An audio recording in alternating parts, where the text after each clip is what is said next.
Bonsoir à toutes et à tous. Merci de choisir Pépé Soupe pour vous informer. Dans cette édition, on vous proposera des reportages que vous ne verrez nulle part ailleurs. À la une, ce soir, notre équipe de reportage a fait la connaissance d'une jeune coach sportif assez atypique. Elle donne tout pour se trouver un chemin dans ce métier autrefois réservé aux hommes. Dans cette édition, nous ferons aussi une nouvelle incursion dans la localité de Bassawa. On vous dévoilera la grande histoire qui se cache derrière cette localité. Enfin, on reviendra sur l'opération coup de balai initiée par la nouvelle Miss 2.0 au groupe scolaire Sogefia de la Rivera 2. Reportage exclusif à suivre. Bonsoir, bienvenue dans ce rendez-vous hebdomadaire sur Pépé Soupe. Nous débutons maintenant. Un coach sportif se définit comme un professionnel chargé d'assister des personnes dans leur entraînement physique. Nous sommes généralement habitués à voir des hommes comme coach sportif, sauf que là, les femmes ont décidé de s'accaparer ce titre autrefois réservé aux hommes. C'est le cas de Kone Fatim Elodie, une jeune coach sportif à Boaké. Elle nous a livré des détails très intéressants sur son métier. Regardez. Le coach, en fonction de sa santé, en fonction de son âge, tu lui donnes des exercices spécifiques, adaptés et à son âge et à son état de santé et aussi à son physique. Voilà. Au niveau de la rémunération, vraiment, elle n'est pas vraiment, c'est-à-dire, c'est pas vraiment fixe. Parce que, comme vous le savez, je ne connais pas pour les autres zones, mais à Boaké ici, c'est maintenant que les gens commencent à s'intéresser au sport. Du coup, je prends par exemple à Abidjan, quelqu'un peut partir facilement payer 30 000 ou 50 000 dans une salle. Ici, même pour payer 10 000 par mois, pour venir pratiquer le sport, c'est vraiment difficile. Je vous emmène maintenant au corridor sud de Boaké. C'est là qu'il y a presque tout le temps ces vendeurs ambulants qui présentent ou vendent aux voyageurs des aliments, des accessoires et bien d'autres choses utiles pour le voyage. Pour mieux comprendre ce secteur informel, nous avons interrogé pour vous l'une des vendeuses du corridor. Elle s'est confiée à nous sur ces réalités quelquefois pénibles. On fait le point. Je n'ai pas à l'école, comme je n'ai pas les moyens d'aller à l'école, donc j'ai choisi le commerce. On demande, on s'approche du caïbon, on montre notre marchandise. D'autres nous calment pas, d'autres nous parlent mal, d'autres aussi achètent. Mais entre vous les vendeuses, est-ce que vous faites tour à tout pour aller vendre tout le monde? Comment vous faites pour grouper pour partir? En groupe pour aller vendre. Mais quand vous groupez comme ça, souvent il n'y a pas de palabre. Souvent il y a palabre. Si tu prends un client de ta camarade, ça devient palabre. Je vous le disais en titre, la grande gagnante de la deuxième édition du concours Miss 2.0, Yoman Patricia Marie-Emmanuelle, se met déjà à l'œuvre pour faire vivre son projet AJA. À cet effet, elle a initié une opération coup de balai au groupe scolaire Sogefia de la Rivera 2, une activité de nettoyage qui a permis aux élèves de cette école de rendre propre et sain leur établissement. Je vous propose de suivre.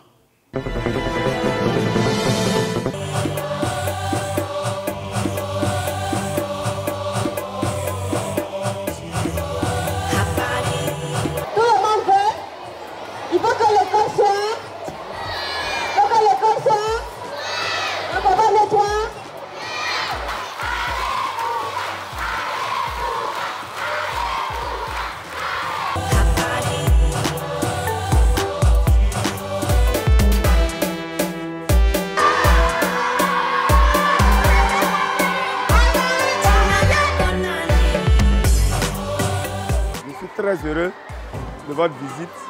Vous nous avez vraiment rendu visite, ça a permis à nos enfants d'être d'abord très heureux et puis de nettoyer l'école, de nettoyer la cour, de nettoyer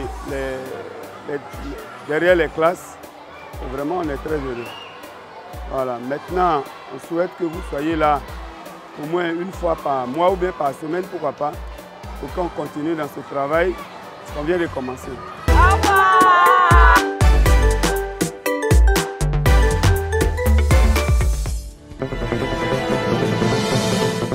Rappelons que cette opération coup de balai initiée par la Miss 2.0 s'inscrit dans le cadre du projet AJA, tourné vers l'accessibilité de l'éducation et la santé psychologique des jeunes. À l'instar de Yamoussoukro et bien d'autres villes en Côte d'Ivoire, la ville de Bassawa cache une grande histoire. Auparavant appelée Bassawa, elle changera de nom au fil du temps pour devenir Bassawa que nous connaissons tous aujourd'hui. Mais en réalité, que signifie Bassawa ou encore Bassawa? Comment ce changement de nom a-t-il été possible? Élément de réponse dans ce reportage.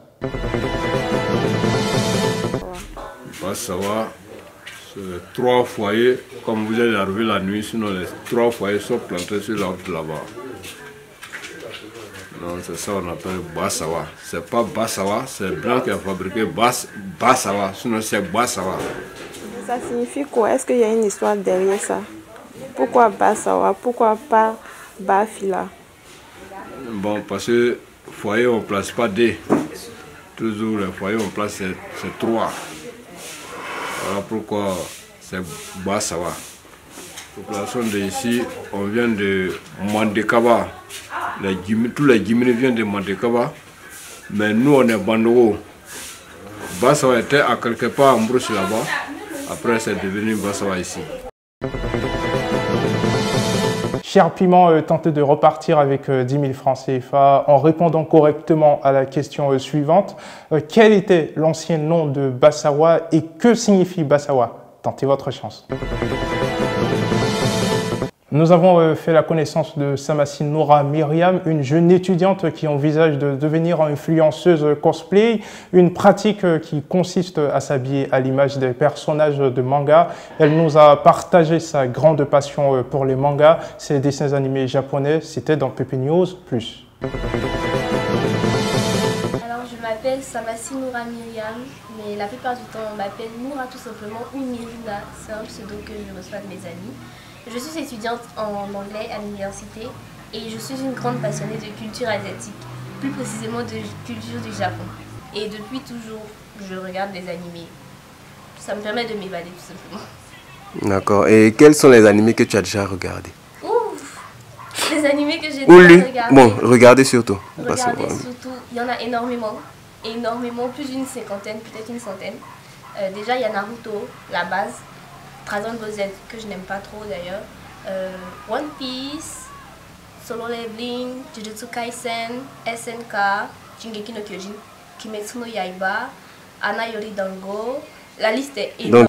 Ce que j'aime dans les animés, en dehors de l'art même, des dessins et de l'art oral, c'est surtout le message que les mangaka essaient de transmettre à travers leurs œuvres.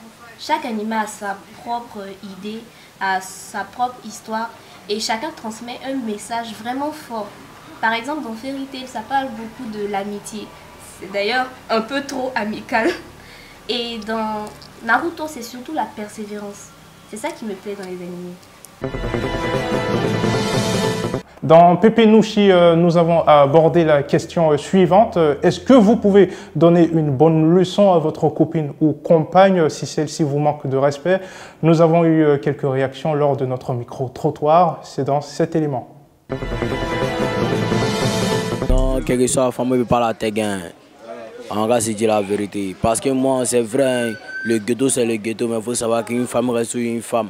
Moi, si elle m'a manqué de respect, moi, c'est comment moi j'ai fait. Aïe, au karama. C'est un moment de respect. Et puis toi, tu me fais façon. Mais tu es tégué ou bien? Bien sûr, mais le plan, ouais, bien le dessin, puis le fer, bien le blanc de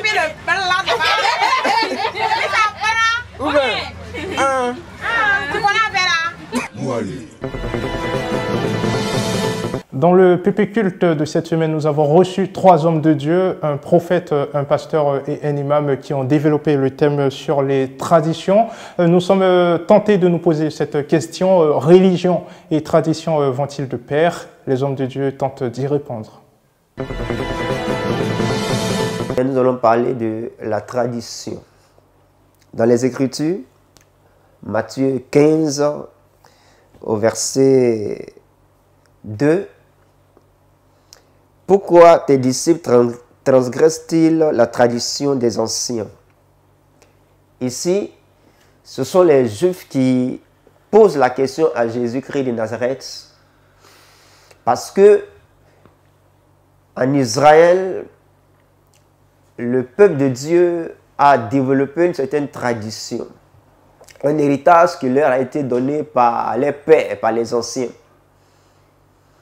Et les disciples de Jésus-Christ de Nazareth, suivant les enseignements de leurs maîtres, allaient quelquefois contre la tradition des anciens. Et ces traditions-là sont des choses que Allah subhanahu wa ta'ala, il a fait que c'est le propre, n'est-ce pas, de l'être humain. Partout l'homme il a des habitudes. Et ces habitudes-là finissent par devenir des traditions ou encore des coutumes. D'accord? Et donc la tradition, en réalité, c'est une habitude qu'on a fini par adopter. Et on a fait de cela, n'est-ce pas, un mode de vie ou encore une conduite à tenir. Et l'islam n'a donc pas de problème avec les traditions dans la mesure où ces traditions ne contredisent pas donc les principes de la religion. Dans le livre de Colossiens chapitre 2, le verset 8, la Bible dit « Prenez garde à ceux qui vont vous parler de la philosophie, qui vont vous parler de certaines choses, même des traditions humaines. » La Bible nous défend de véritablement prendre garde à ces choses. Donc, ici, on voit que le monde aujourd'hui, ou les Africains aujourd'hui, eux, parlent toujours de la tradition. Ce que mes ancêtres ont laissé, je vais prendre et je vais les mettre en pratique. En soi, ce n'est pas mauvais, mais nous devons comprendre qu'il y a aussi que les coutumes que nos parents ont laissées, il y a d'autres qui sont véritablement mystiques. Alors, le côté mystique de ces traditions, nous devons réellement les éviter. Mais prendre le côté positif de la tradition. Pepe Love, c'est tout de suite avec le couple Koné.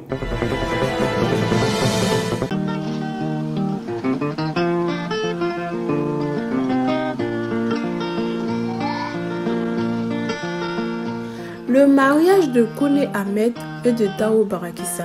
Tout a commencé il y a moins d'un an de cela. Un jour, à midi chaud, lorsque Ahmed, qui est vendeur de téléphone au Black, venait voir un de ses frères au quartier Belleville, Dao Barakissa, de son côté, avait fini de laver les assiettes et elle venait verser l'eau sale là sur la route. Et c'est comme ça qu'ils se sont rencontrés sous le chaud soleil de Boaké. Et bim, sans perdre le temps, ils ont décidé de se dire oui devant Dieu et devant les hommes.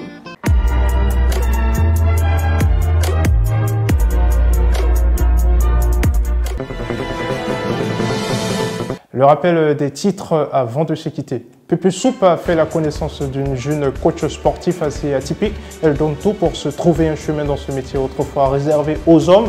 Dans cette édition, nous avons fait une nouvelle incursion dans la localité de Bassawa. Nous parlions de la grande histoire qui se cache derrière cette ville.